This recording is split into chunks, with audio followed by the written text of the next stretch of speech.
Hello, thank you for joining me.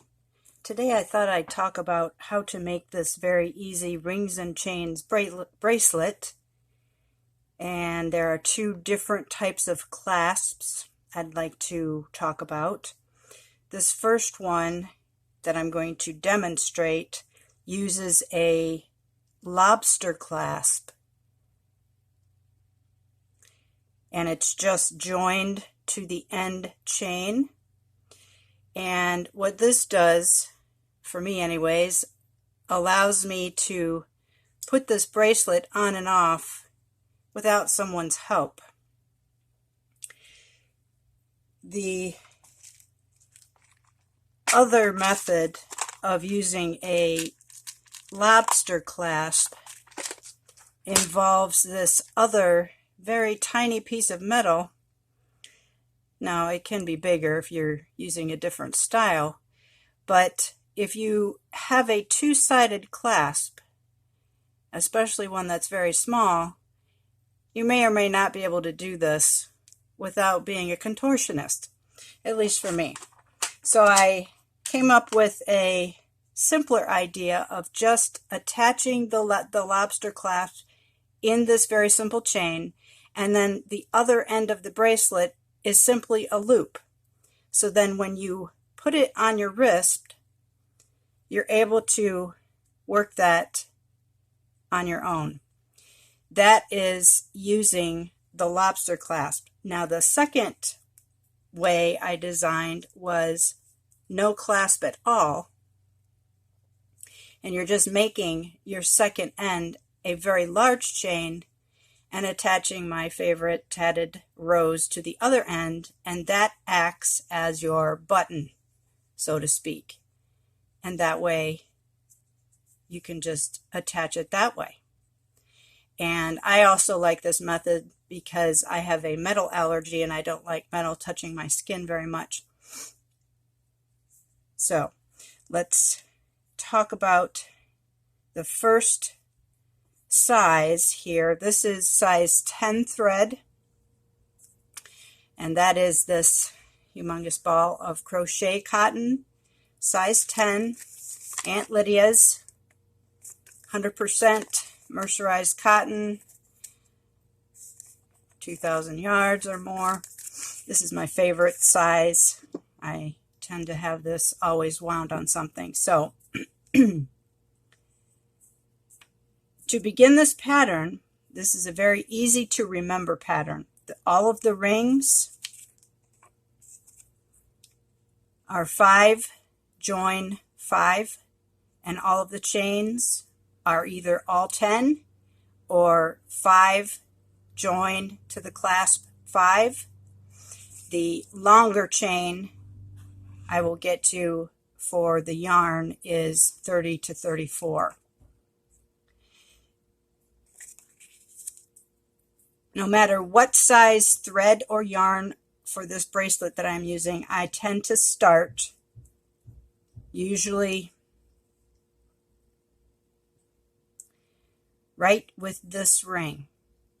That way you can make your first ring, your second ring, your first chain, make your third ring here at the end, and then work your way around here. And then when you come back around, your ending will be hidden right here, and then you can finish off and no one will see that. That way it just creates a little more security. If you start and end closer to the end of your bracelet, that's what is going to get the most stress. So that's just a way to keep the ends a little more secure. So starting here, I have the first ring of 5 picot 5, and these picots, and this, I would classify this pattern to be an intermediate pattern. You should have some knowledge of making the rings and making chains and be relatively comfortable with making consistently sized picots. These are a medium sized picot, in my opinion, enough to make 3 more joins to that picot. So you make your first ring, you make your second ring, reverse, make your chain of 10. Now I'm going to show you how to do this ring and your end. So that would be this ring and joining to your clasp. So after doing your chain, start your third ring.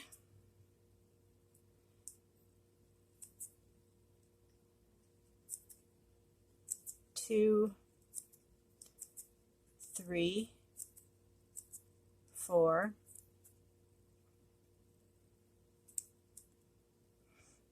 five. All right, now these picots are large enough, or should be large enough.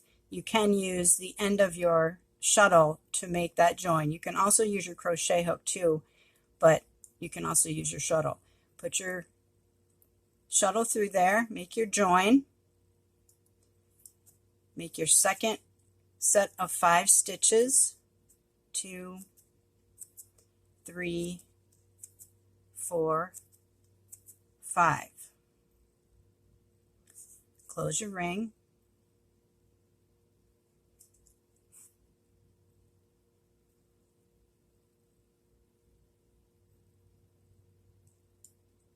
Okay, now you're going to reverse this.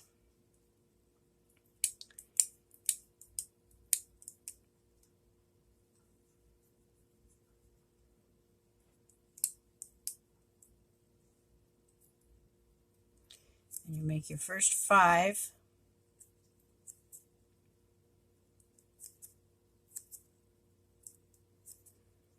Stitches of your chain, 3, 4, 5. Now you want to join that clasp right there. You want a crochet hook small enough that it can go through this hole here, depending on what style of clasp that you have. So you're going to place your clasp with the hole over your thread.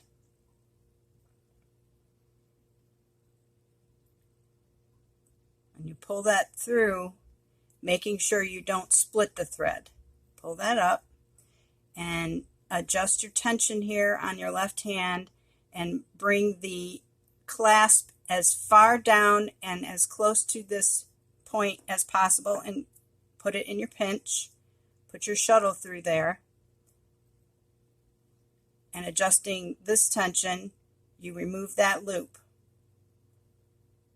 just like you're doing a join. Well, you are doing a join, but just pretend that that's not there. So then you do your next stitch to anchor that, okay? So now you have your join here with 1 stitch. I always do a second join. You probably don't need to, but I always do just for security. You do the same thing, pull that up, put your shuttle through,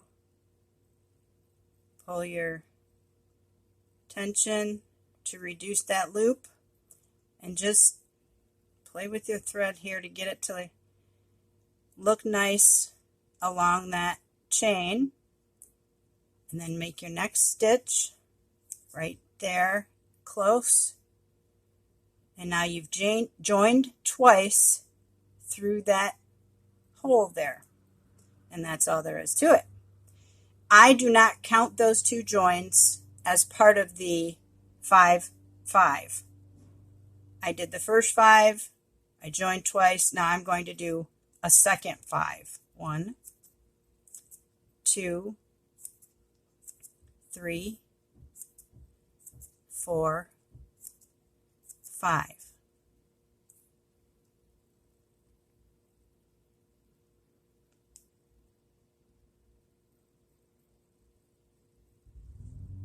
That's all there is to that join.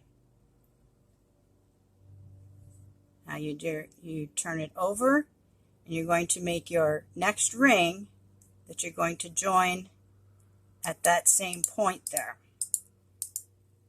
Start your ring here. Do 1,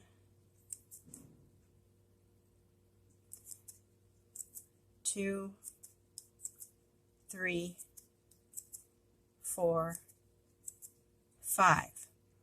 Now what I tend to do before I make that join, I take my crochet hook, put it in this, and I open that up a little bit just to get the rings to lie basically in a 4 square pattern there. Open that up a little bit. Then you're going to make your join into there, into that space. Pull that out. Adjust it down a little bit, trying to get it closer to this second ring. And you make your second set of 5. 2, 3, 4, 5.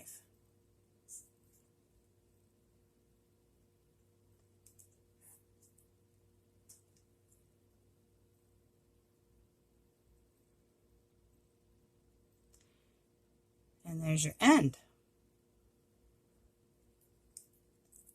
Now we're going to do a chain of 10. Flip that over.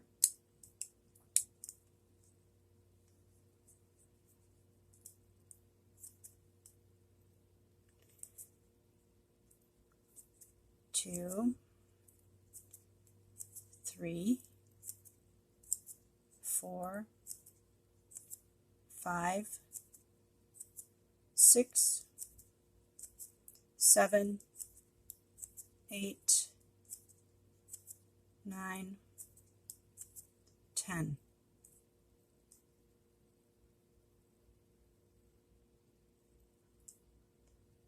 Flip it over, and you make the 4th ring for that set, for this set of 4 here.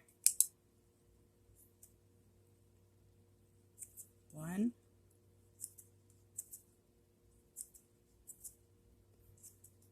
4, 5.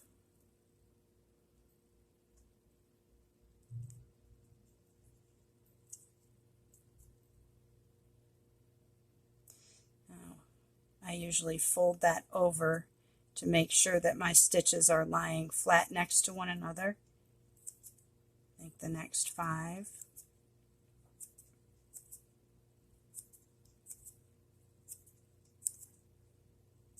Close your ring.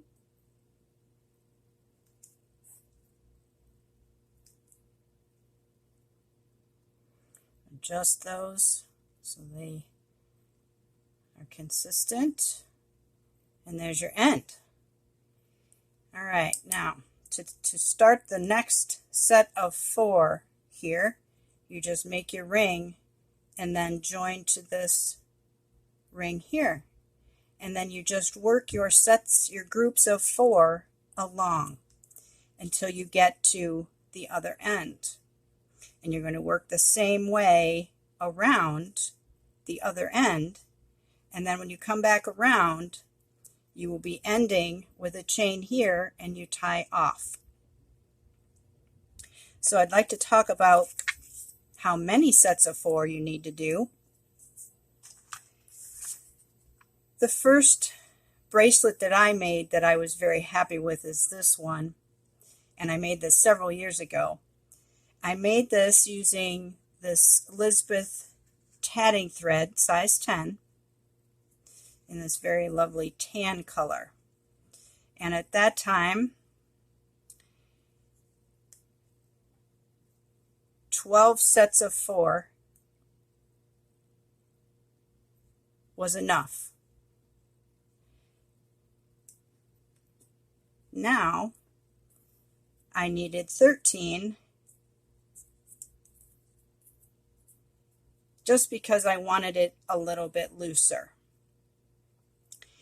And in making this sample out of the white, I noticed this size 10 thread, when I got to 10, was just a little bit bigger.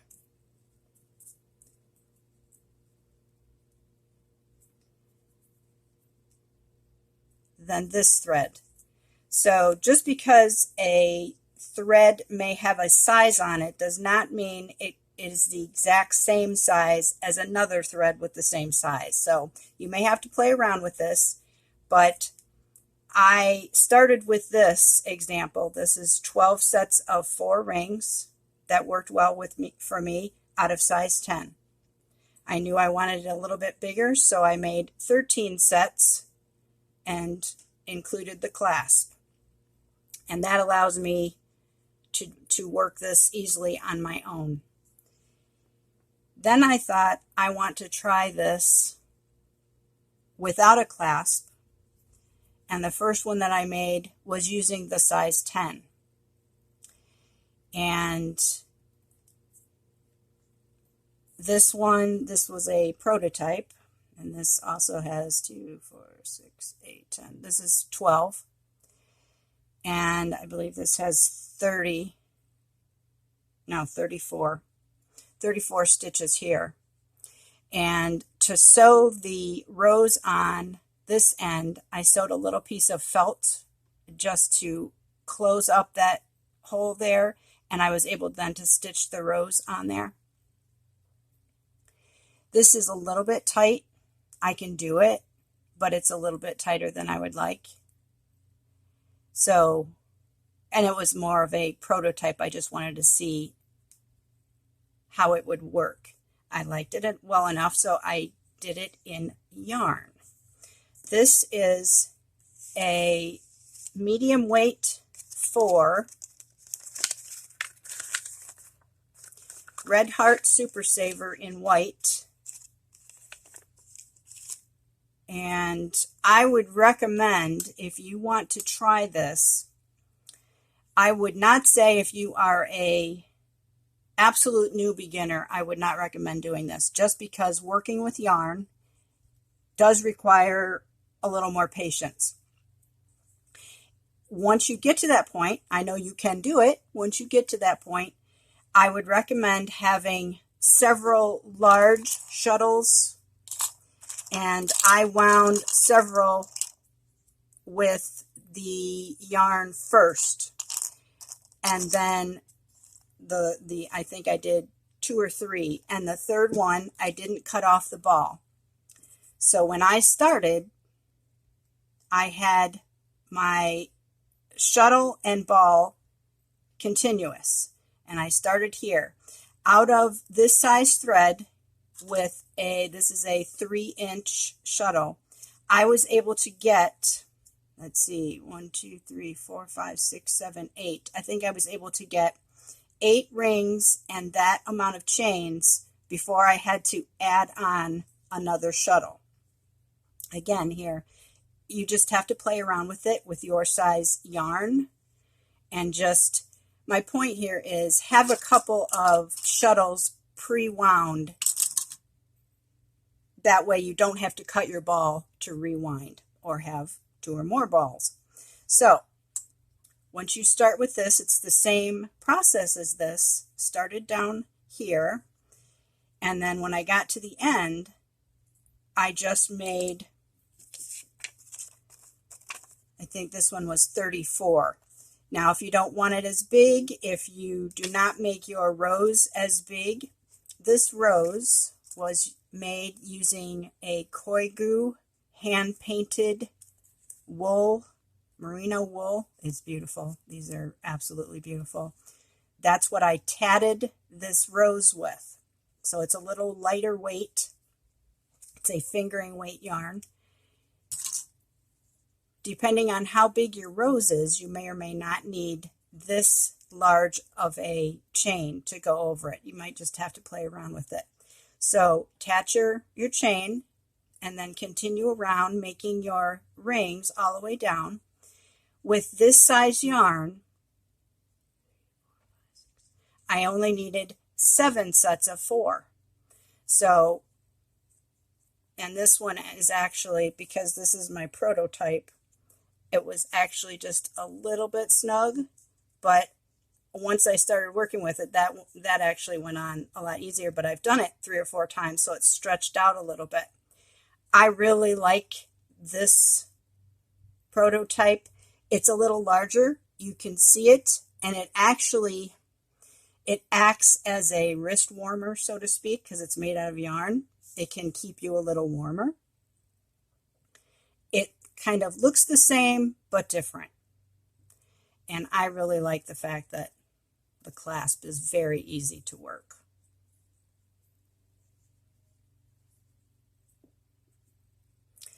I think